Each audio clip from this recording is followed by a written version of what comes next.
Okay, ready? Go. Okay, today we are here with Mr. Charles Landry. Today is September the 7th, Yeah. 2012. We're here with Brian Mel, the chairman of the Iberville Museum Board, Todd Cooper, who is the director. I'm Rita Lynn Jackson, and I'll conduct the interview. And we want to thank you for having us here today. And what I would like for you to do is state your full name and your birth date, and tell me where you were born. No. I was born July 1st, 1928, in a little community. They used to call it Portland Sound, which means in English a sandy ridge. But it took the name later on as Samstown. You know where Sonny and all of them live? Right. When Sammy LeBlanc had a dance hall and a grocery store right where the highway splits, going to 404 and 69. And that's where you were born, on That's Sam Road. Right. And who were your parents? Callis Joseph Landry was my father, and Angelique Cecile Callahan was my mother. And how many siblings did you have? In our family, we had 13 children, 10 boys and 3 girls. Unfortunately, I didn't know 2 of the girls that were born, I'm going to say before me. One died of diphtheria and the other one died of, not malaria, it was some of the common diseases they had. I just can't recall what it was. So that left us with 1 living sister and 10 boys. We grew up, I'm going to say, as a pretty well-knit family. Just about everybody that lived around us, we can close that door if you wish. You need to turn that phone off, I think. You can take that? That's what I would do, because I think it's going to be, you're going to hear it in the background. So, the only living sister now is Elsie LeGroux. She's 92 or 93, and she's still doing pretty good for her age. But backing up to the childhood, I have one outstanding memory. This would happen in the 30s. Depression was, I guess I could state it this way: we had nothing before, nothing during, and nothing after. So we didn't really know what the word depression meant. And I consider I was very fortunate that my dad knew how to do things that other people never dreamed about. It has to do with chickens. Your eggs, your broilers, and your butter. You use that for bartering with the different grocery stores, even individuals. You didn't have any money, so you used what you had. And here goes the old bartering system. My mama had, I think, a name for every hen she had in the yard and could tell you whether it was laying or not. But if the cycle in a hen's life is she got to be a pullet, from a pullet, she will go into a regular hen and start production. We needed eggs. We needed broilers, fryers. That was all used for bartering. Well, my dad, after chicken would decide herself that I'm going to start laying, you know, a regular incubate period. 18 eggs were a normal setting. You candled the eggs, that's what we called it, candling, to see if the egg was fertile. If it was not fertile, you sold it. If When it you was say candling, you held it up in front of a candle? in front, right. You use, you know, like the tube goes into a roll toilet paper. Mm-hmm. You put the egg on one end and hold a candle on the other end. Either that or you just set the tube down and lit the candle and you put the egg on top and you could see the spoil. So you couldn't tell the sex now. But that was how you colored the eggs to begin with. When that hen hatched those eggs, they get their body heat is what does the incubation. So they went into sort of a trance, I guess you might call it. They wouldn't eat that much, but their body heat was fantastic to hatch those eggs on. 21 days later, you start having chicks. Well, now, the problem was that when that hen had those chicks, she would not lay at all, period. That's when Daddy came up with caponizing the roosters. He'd pick out the more manly looking roosters. Normally in a hatch, you have 50-50 pullets and roosters. Well, the pullets, that's fine. They were going to lay later on. The roosters, like I say, 50% of the hatch was roosters. Well, he'd pick out the manly ones, put them aside. That was going to be his male stock. The ones that looked like they were sissified or whatever might be, we would castrate them. And to do that, I guess there's not too many people left that remembers a button hook. It's like a crochet needle, and used to use it. Shoes, women's shoes used to have buttons. You just put that hook on there to lace it, well, to button up your shoe. Well, he would cut just below the last rib with a straight razor, put a little incision in there, and you reach in there with that hook, and you pulled out the little testicle. Well, he was a capon then. They utilized feed much better than if there were a rooster, a productive rooster chasing around behind hens. But capon, they used to call it, cowardly, because after you had done this operation on them, the other roosters would just beat the hell out of them. So you had a cage where you put the broilers in. They gained weight much quicker on less feed. But he had another purpose. You would take that capon, you got a bunch of little chicks, you want the mama to go back to lay, what's the quickest way to do it? Well, you take that capon and you pull all the feathers out from under his chest. I mean, just yank them out. Put a glove on. You're familiar with stinging nettle? Mm-hmm. It stings too. So you grab a handful of stinging nettle, hold that rooster's wings back, and you rub his chest. Make sure that those little spines get into his skin. And naturally, it would boil. So you put him in a dark cage with these newly hatched chicks.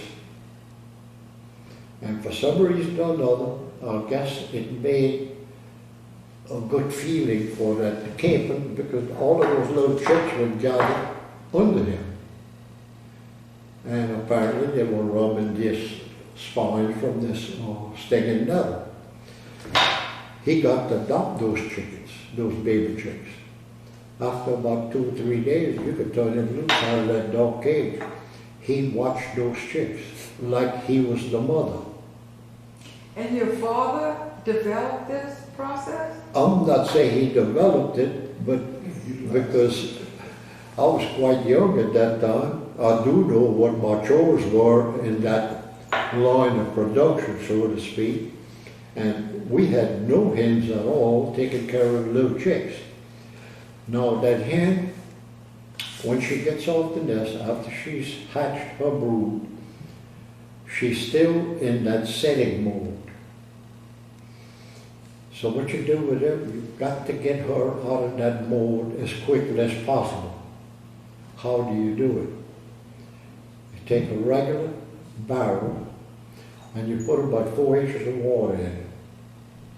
Then you put that hen in there. And she can't set. So it breaks the cycle of her setting board. When you let her out of there, she's ready to go to eat and start laying again. That was the object of the whole thing. If you really want to see something, let a dog come and try to fool with those little chicks. He became a fighter then. He would chase dogs away, cats away, anything. Could not mess with his little chicks. All you had to do was, we had ducks too, and we had geese. Put a couple little ducks in there with those chicks.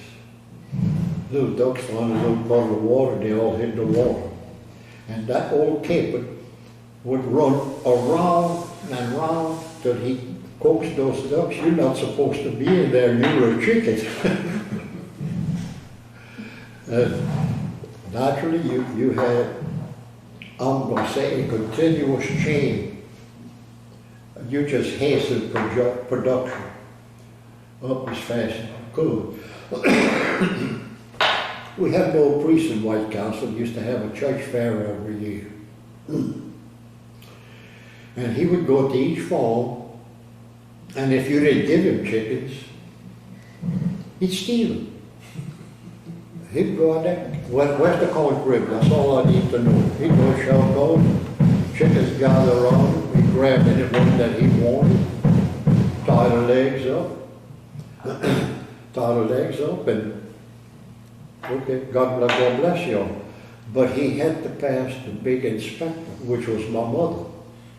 She could take a hand, grab her by the wings, turn her over, pass our fingers between the pelvic bones, which they come when the chicken is laid, the pelvic bones open up. Pass 2 fingers in between there, and if she could pass 2 fingers, father couldn't have that chicken. That was a laid hen. She picked out the ones that he could have. But he got the chickens he wanted anyway.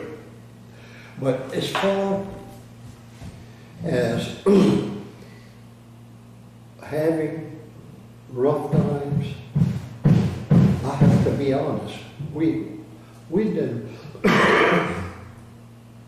we didn't know we had it rough.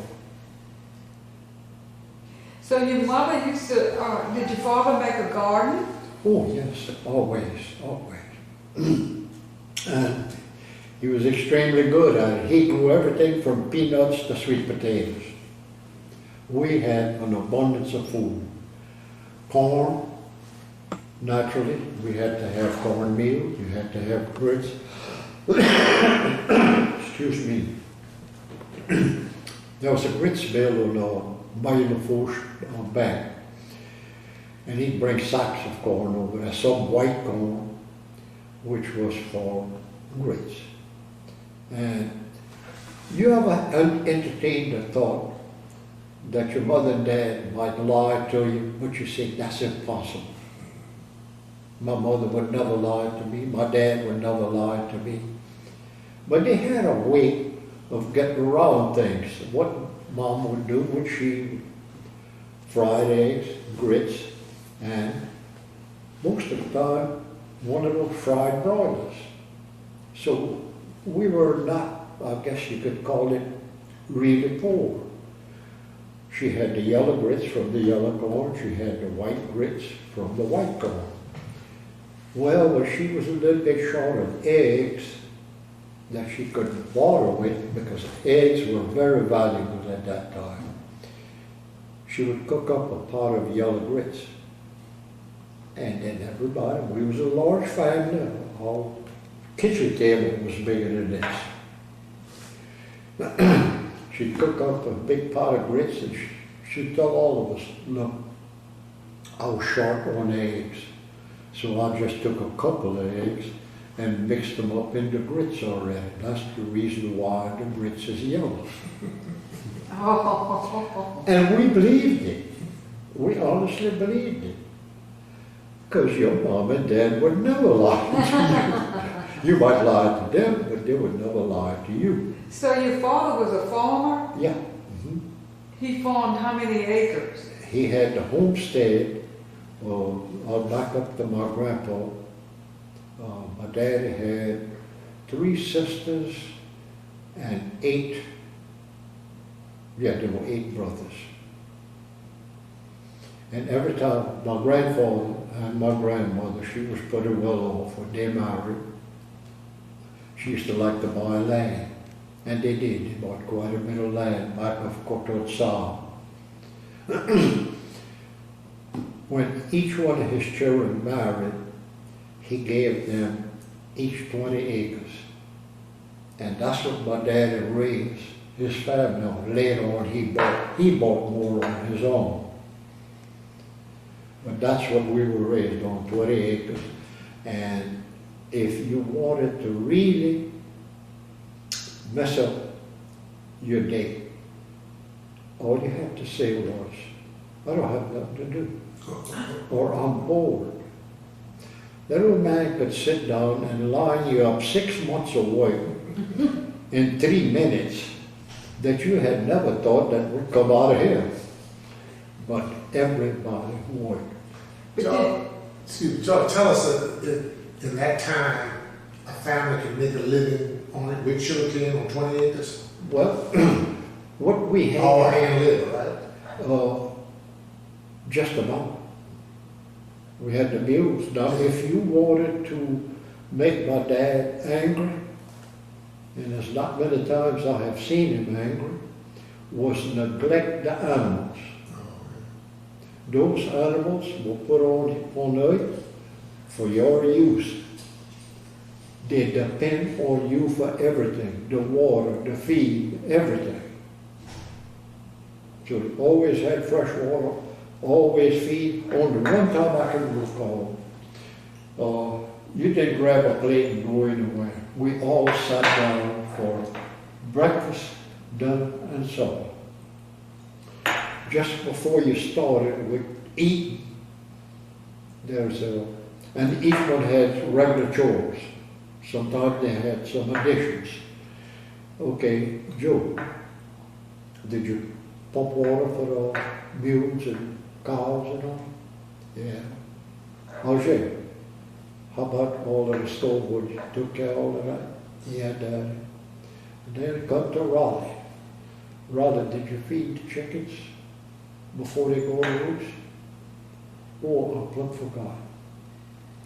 Nobody around that table was allowed to put one bite in their mouth until Raleigh went and done his duty and came back and sat down. Well, then, he didn't just have Daddy angry with him.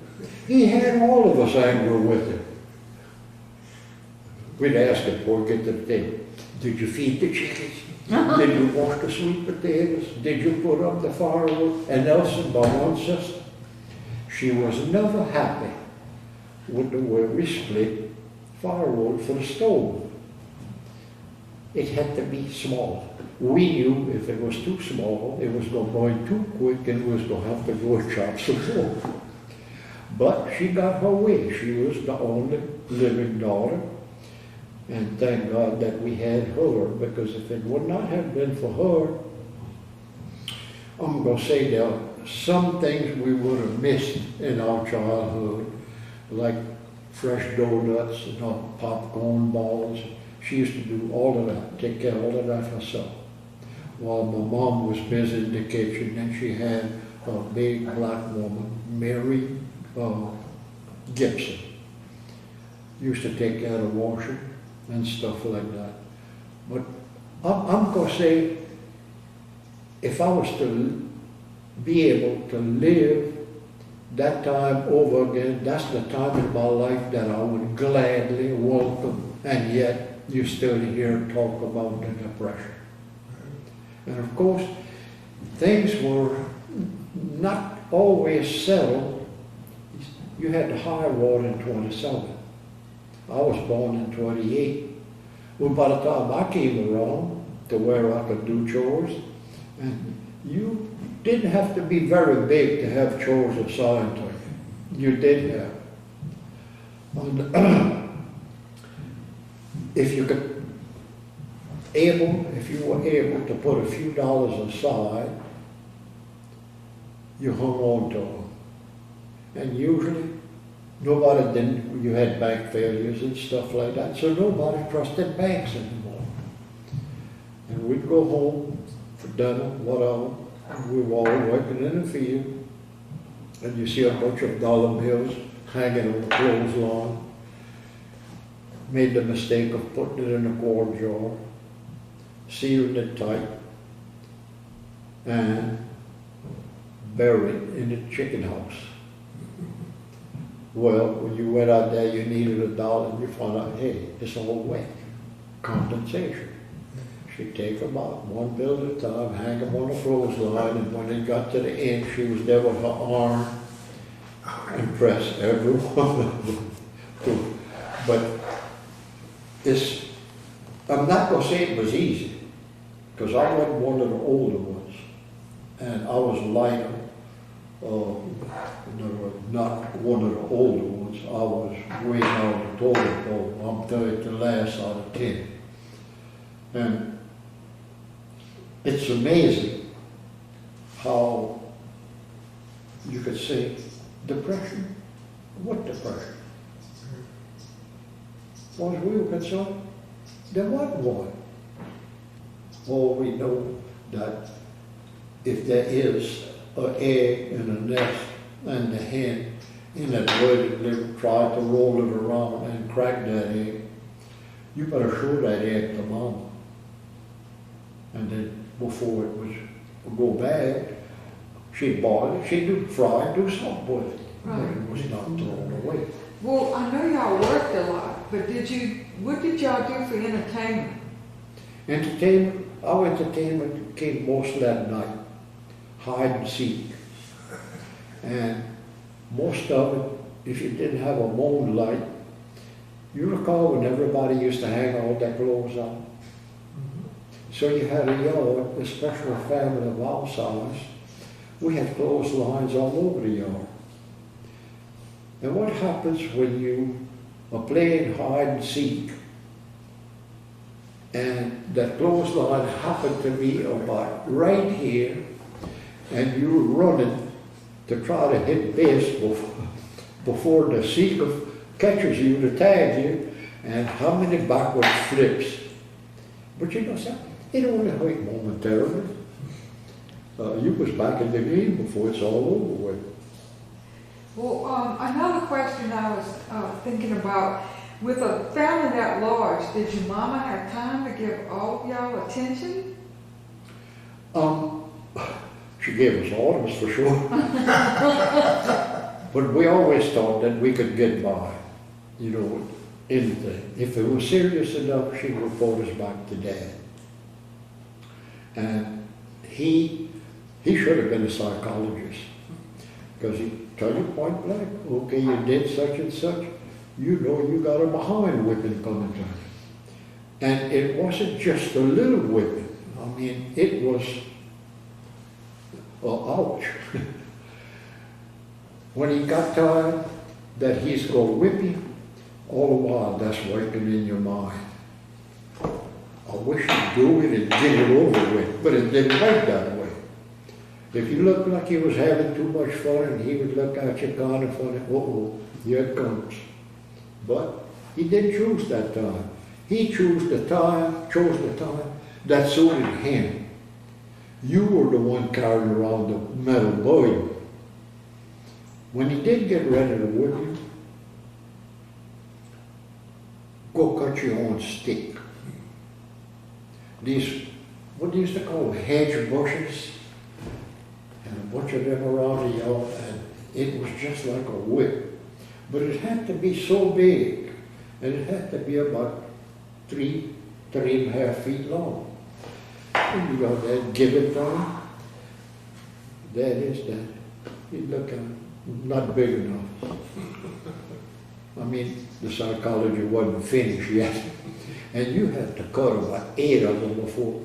Yeah, I guess this will do. And if he said, don't move, don't move.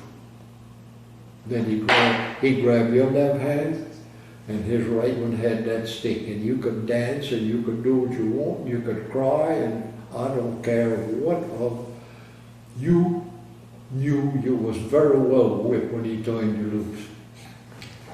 My oldest brother got married. His wife had a son. Then she hemorrhaged to death. You know, medicine wasn't like it is today. Well, Jerry, he was like a brother, but he wasn't a brother. He was only 6 months younger than my youngest brother. So we always figured Jerry's like our brothers. And he was treated that way. Now, Mom used to have sort of a nervous condition. I guess so with all those children. Ever so often, she would go into these, I guess you would call them convulsions today. And she became Superman whenever she had one of those. And they tried to hold her down, and she could pick up a man with one hand. I mean, that's how bad they were. And rubbing her whole body with rubbing alcohol, but it left her weak, so she would be bedridden maybe 2 days. And we'd get out there. And it's funny how children think when you think back. And Joe used to live in Platte. Coming up, man, we can do anything we want and get by with it. Mama's in bed, Dad's in the field. Wrong. Before 9 o'clock in the morning, Mama had us kneeling down all around her bed, and your ear, you ever get slapped on the ear and it goes, yoom, yoom, yoom. Well, you had a swollen ear and that little yoom, yoom, yoom sound. We thought we got by with it. Then when she finished with us, from her bed, okay, Kalis, so-and-so misbehaved after I told him not to. Now, that was a gap there. After I told him not to. If she told you not to and you did it anyway, then you graduated to daddy's punishment. Oh my goodness. And then that's when you got the switch. Right. Tell us about, you know, with all the brothers and the one sister you had, the education process. Really, let's start off with Dad. He could sign his name only. He went to night school 3 nights. After that was enough. Because old man Cleve Joseph had told him, you're going to have to learn how to sign a check. And what he used to do before was the next. Well, Cleve Joseph talked him into going. At the old Samstown school, there used to be a teacher, Miss Marie LeBlanc. You may know. I know who she was. Yes. She was Buddy LeBlanc's sister. Yes. Okay. But she was a teacher. And she would hold classes at the Samstown school at night, strictly for the purpose of getting these older or senior citizens able to at least write their name. When he could write his name, he quit school. Abby was the next one, as far as age is concerned. And I think Abby went to 3rd or 4th grade at Samstown.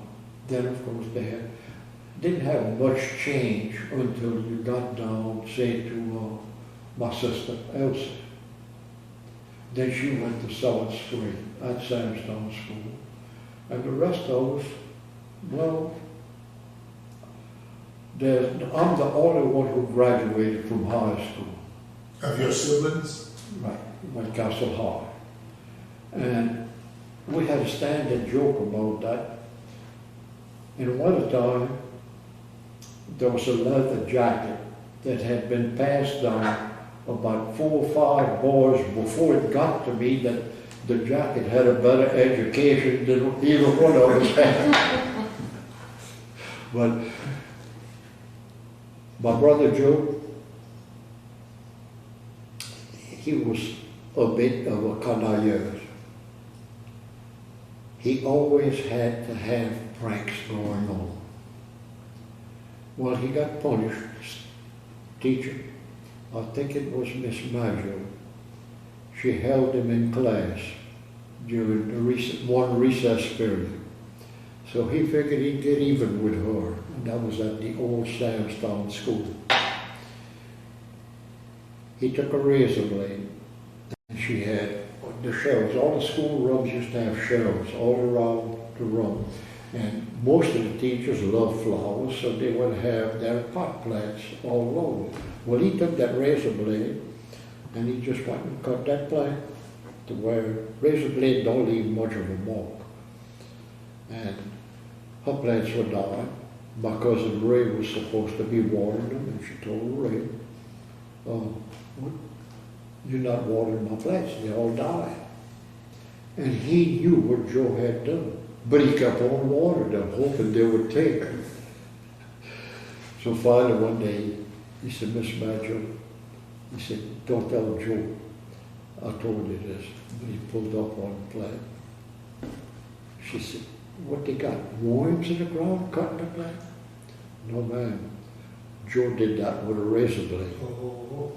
Well, got back in class, and she brought Joe up. She said, Joe, when did you have to stay in class, in the classroom for punishment?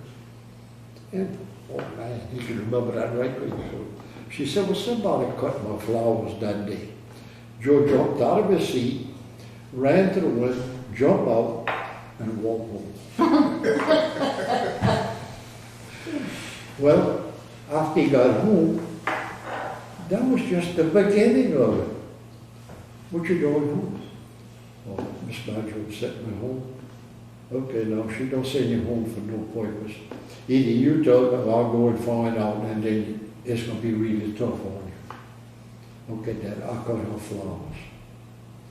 Well, that was like a crime when you don't cut a woman's flowers. So he wore Joe out. Very good. Drove back to school, brought Joe back in class, and told him, you have to ask Miss Maggio forgiveness for what you did. And one way or the other, you're going to replace those plants. Mama got plenty at home. She'll transplant it for you, and you're going to take care of them. And when they're big enough, we bring them to Miss Maggio. I have a question. When you were raising your children, we haven't talked about your own wife and children, so we definitely want to get that in. When did you meet Lois? I met Lois 1948. Yeah. She was quite a young girl then. She was pretty too. We started going out. Both of us loved to dance. And that's why I met her. I had a big dance in Pierpont. Yeah. Well, it wasn't but, I guess 3 or 4 weekends after that, we started going out. And from there, I knew who I wanted for a woman, and she knew what she wanted for a husband. I was 21.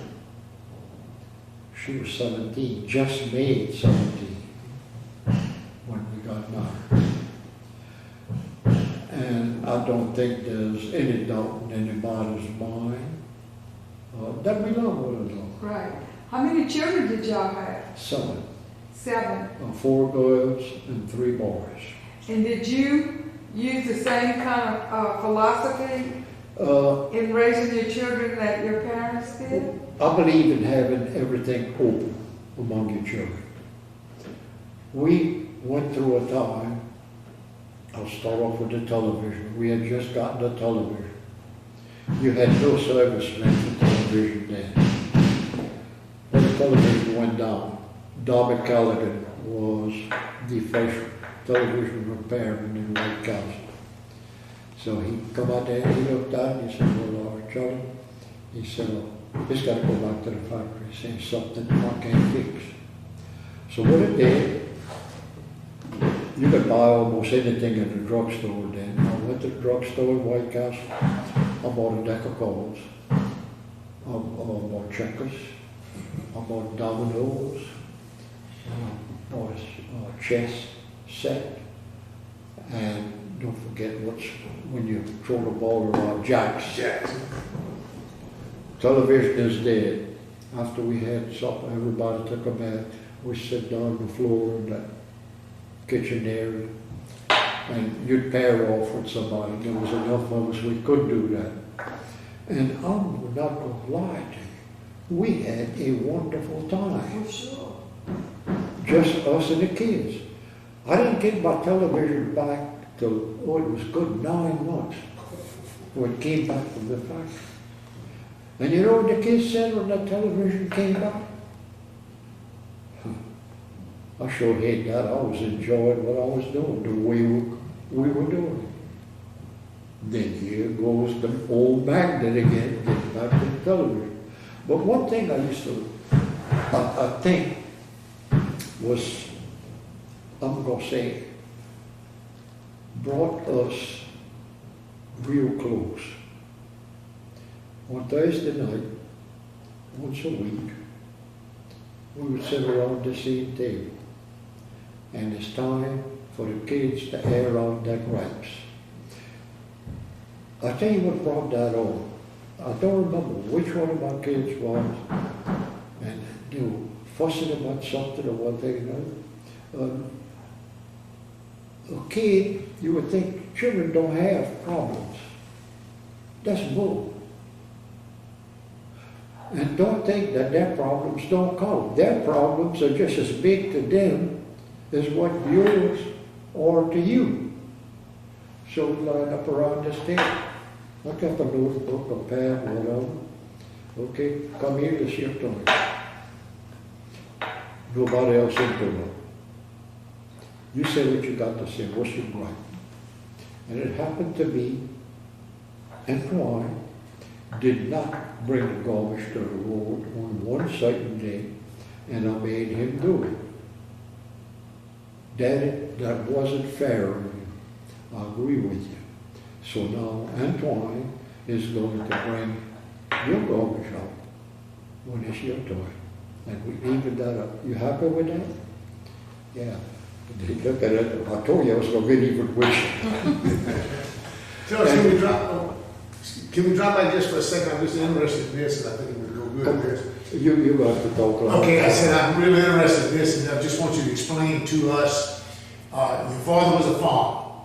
Okay, you graduated from high school. Then immediately you went into farming? Nope. I never really got out of farming, to tell you the truth. Okay. I was with my dad during World War II, and I was just underage, drafted age, but it still wouldn't have made any difference between I had Alan, Atlas, and Raleigh brothers that were in the service. So we thought we had, I'm going to say, done our share for the country, but of course it didn't work out that way, because after the World War II, then you had the Korean and that kind of junk, and there goes Davis and Dudley. So really there were six out of 10 that were in the service at one war or another. Fortunately, and then again unfortunately, my second oldest brother, Alan, he happened to be caught by the Japanese, and it was, they sent us back a wreck. He was in a cast from his forehead to the end of his toes. He was really beaten up bad. Which brings another story on. Hot Springs, Arkansas. They had a big military hospital there. And my dad and mom, I wondered how Dad couldn't read nor write, neither mom. But they got in the car and they went to Hot Springs, Arkansas. How did they find their way around? And I asked Mom one time. She said, every other person Daddy would stop and ask him. And then he talked, and then talked, and then talked. Well, when they got to Hot Springs, had their lodging and all ready, Alan was in the hospital. They went visit with him. And Dad tells Mom, he said, I'm thirsty. He said, look at that fountain on there, water fountain on there. She said, well, yeah, he said, he's got a bunch of people in line with each a cup. Well, then he should have asked somebody, but he didn't.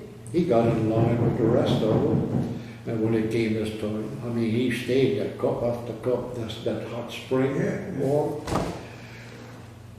And he drank it, everybody was looking at him kind of funny, you know. He spent almost the rest of his days in hot springs on a commode. But I think education might have helped him then, but if he would have just bothered to ask. Well, they went to see him, and they had a picture of him in bed. The beard was growing around out of his cast, because the whole thing was in cast, out of the nostril holes and so on in his eyes, and wired to where he couldn't move at all. Unfortunately, he ended up committing suicide. And they did kill him in the Second World War, not directly, but that's what he died of. There was no doubt about it. He never was stable in his mind that everything was okay now. And, well, that's sad enough in itself. And of course, my mother would have 3 sons in World War II. Couldn't read nor write. She would wait for the mailman very diligently.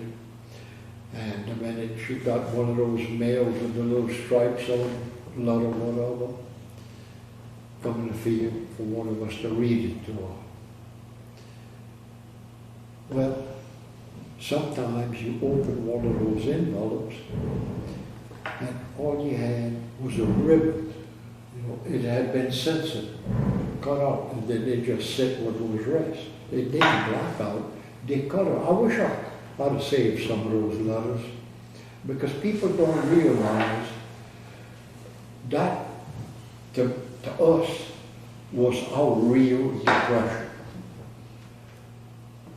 Japan bombed Pearl Harbor December 7th, 41, which was a Sunday. After it was broadcast on the radio that war had been declared,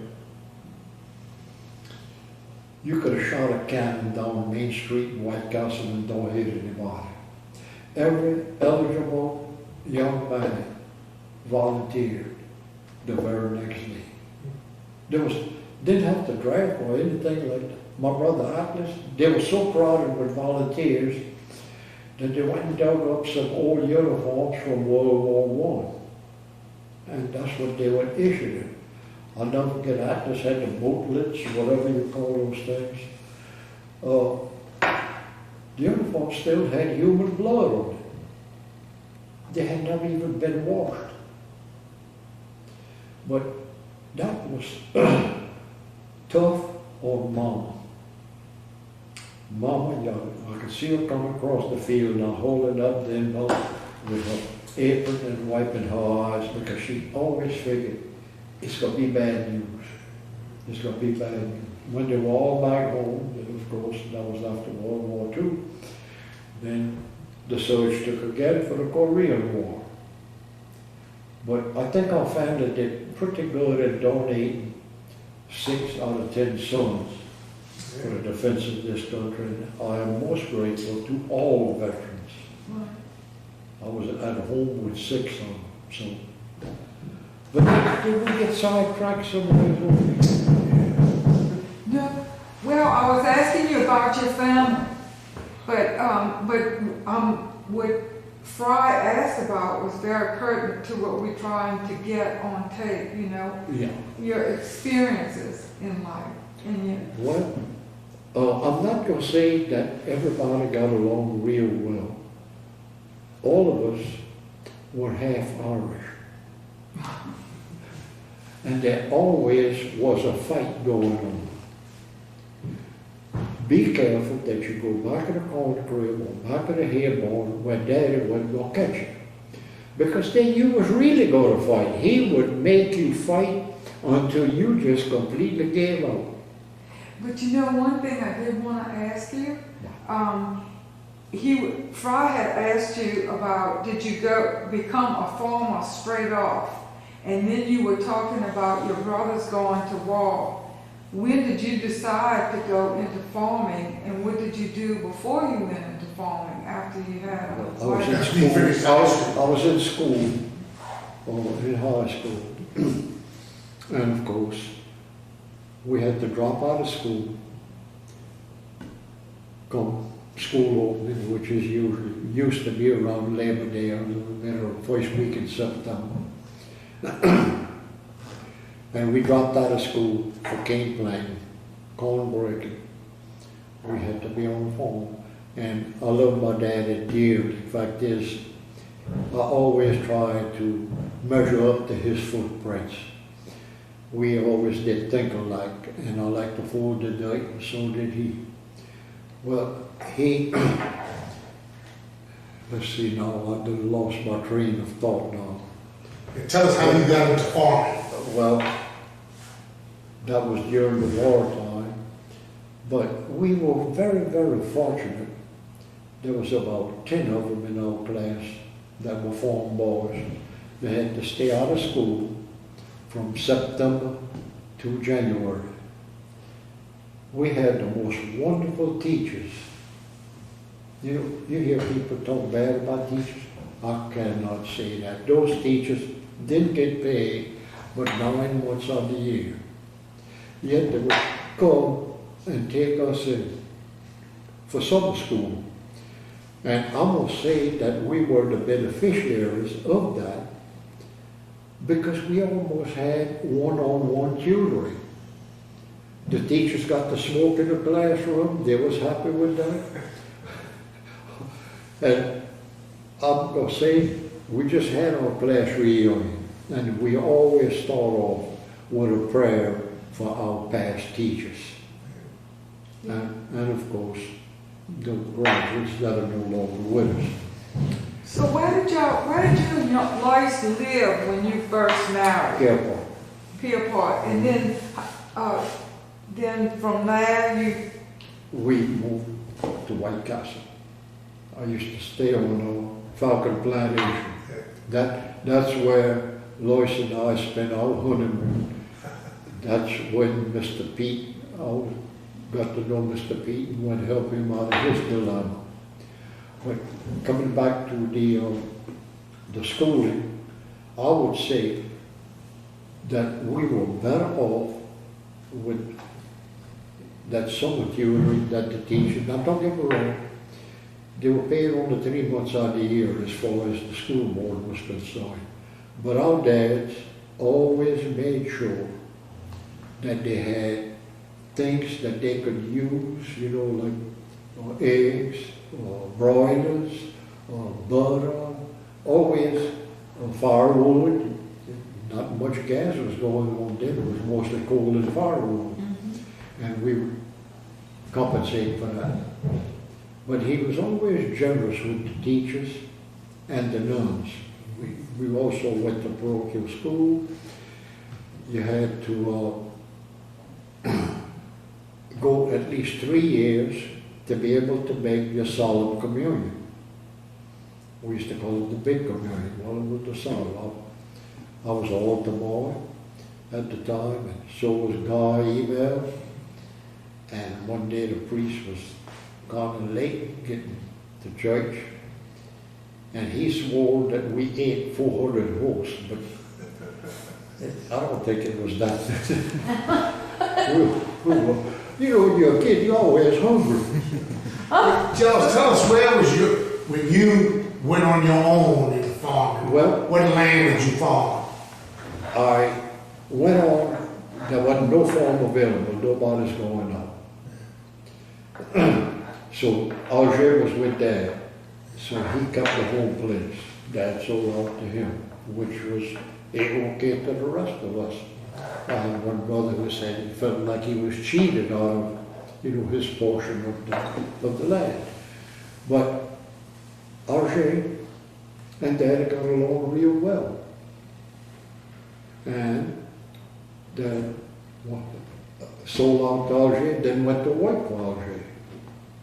I went on to work in Baton Rouge. I was working for a whole $1.25 Where at, at Delta Tank.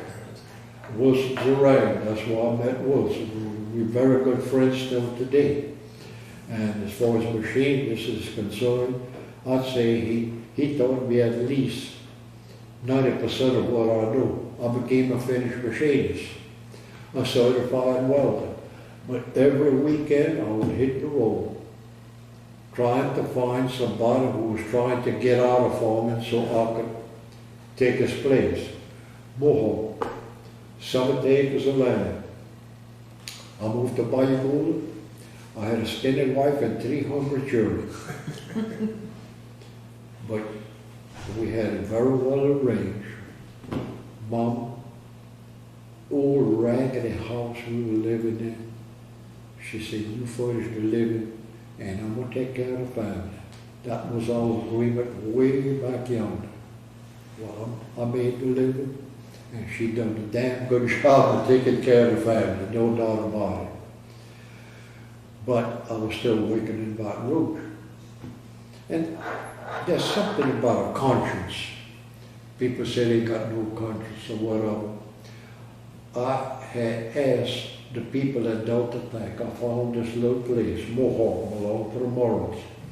Mr. Evan Woodrow was farming it and he was going out of farming.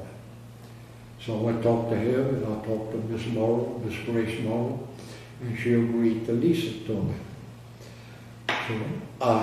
So I could draw unemployment. I got the Delta personnel to write up my discharge, so to speak, so I could draw unemployment. Do you do something? A conscience is a healthy thing, but it will keep you honest. I would stand in line in Donaldsonville to sign up for unemployment. And a good thing you had 5 or 6 people ahead of me. And I got to think, Charlie, what are you doing here? Signed up, tried to get a few bucks. You didn't work for that money. And you're not unemployed. You got weight coming out of your ears. Do you know when it came my turn, I could not put my name on a dotted line? I turned around and went back home. And I think they were getting somewhere around $20 a month, something like that.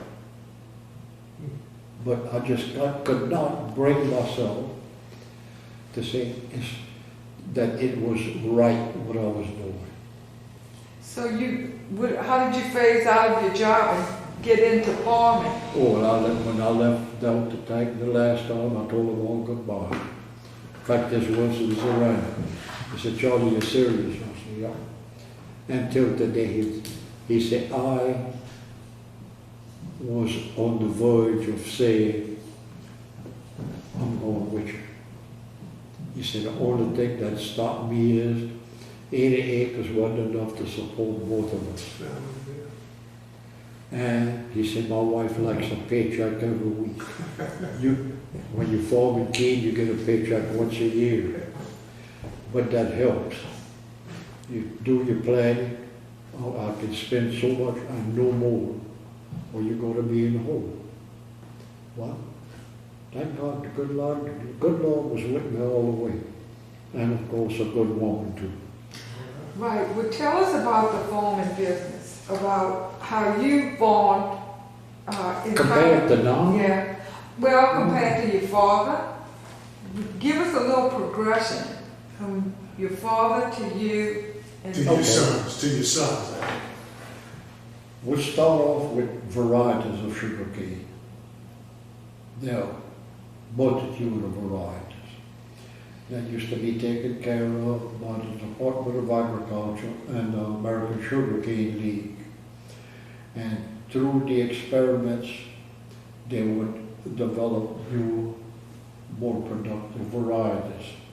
Don't forget that right after World War I, into the early 20s, a disease got into the varieties of cane that my dad was planting. and wiped out. Just overnight, the mills didn't have enough cane to even grind. Well, they introduced a variety from Java, a wild cane, and they used to call it POJ. I don't remember exactly what it meant, but it was Java. Then the experiment stations started going out with varieties.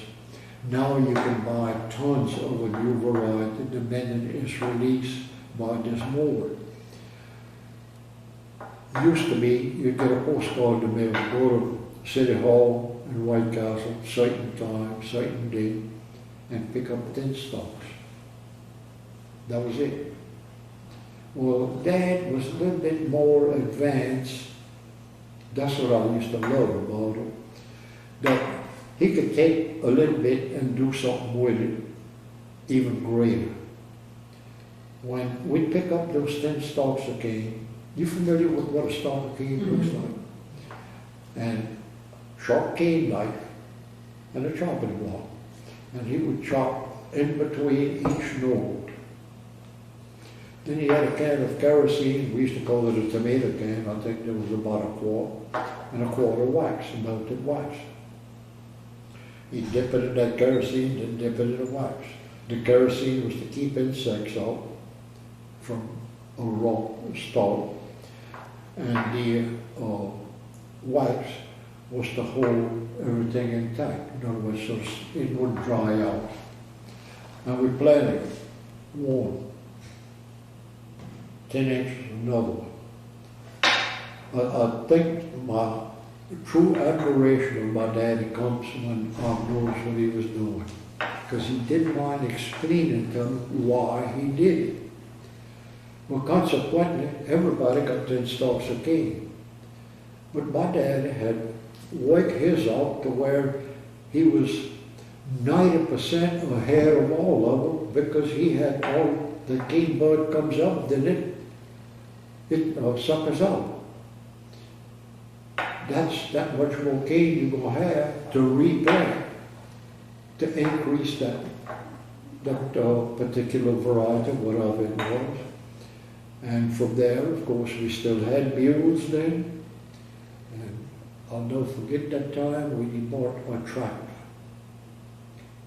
And God, we thought we was going to drive tractor. You keep on with the mules, I'm going to drive the tractor. Well, that's fine. I mean, we had to get that education. And mules, he could talk to a mule. And you would say, how the devil, dumb mule going to know what he said? But that mule will do exactly what he said. Like planting this cane. We'd get on there, open up a furrow, put that cane in there. And he had a horse mule that none of us could work, except him. He wouldn't even use a line on it. Get out there. Okay, John, we'll open up middle of the road now. Get up on top of the road. That mule will shuffle over till he was about center of the road. A little bit more. Mule will take one more step. Okay, stay there now. Straight forward as you could be. Come out there and plant that cane. Or if he happened to step on a stalk of corn, move. You know what you're doing, huh? You just got stepped on one ear of corn that was going to go in your trunk, and you're not going to get it. What are you going to do? That mule was the kickingest, buckingest mule you ever saw in your life until Daddy got a hold of it.